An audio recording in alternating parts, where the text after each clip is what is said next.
de mon temps, il y avait une émission qui s'appelait Pluriel, sous la supervision, à l'époque, de l'organe de régulation.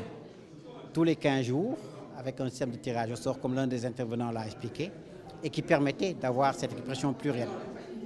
Il y a eu, comme je l'ai dit, je pense 3 semaines après mon arrivée à la RTS, il y a eu une campagne électorale où pour la première fois, je pense, il y avait 12 à 16 partis politiques. C'était une première, qui ont été couverts de manière satisfaisante.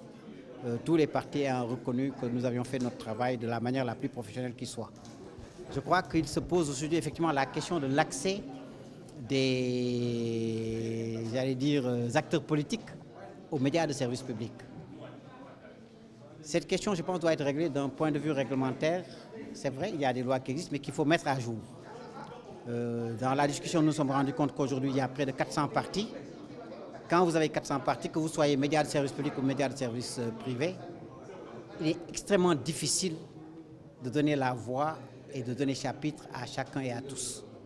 Il faut revoir les choses. Et je le disais aussi dans un de mes commentaires, je pense qu'il faut commencer par appliquer la loi aux partis politiques eux-mêmes. Quels sont aujourd'hui au Sénégal les partis politiques qui sont en règle? Quels sont les partis politiques qui aujourd'hui vont aux élections et se soumettent au suffrage des Sénégalais? Je pense que ça peut être des critères d'accès aux médias de service public. Parce qu'avec 400, si vous passez une fois l'an, c'est difficile à faire. Et d'un autre côté également, il faut revoir les formats. Aujourd'hui, il ne faut pas cloisonner, je pense, le débat uniquement entre les politiques. Je pense qu'on peut inverser la tendance en faisant autrement. Quelle politique horticole au Sénégal? Quelle relation avec toutes les puissances, ou en tout cas les acteurs qui sont aujourd'hui dans la pêche et l'exploitation des ressources halieutiques? Quelle politique d'éducation large, primaire, etc. Quelle politique de formation professionnelle? Et sur ces débats-là, qu'il y ait des politiques qui expliquent, eux, quelle est leur vision, mais en même temps qu'il y ait des Sénégalais qui puissent intervenir en direct, qui puissent donner leur point de vue, qu'il y ait des spécialistes, qu'il y ait des experts.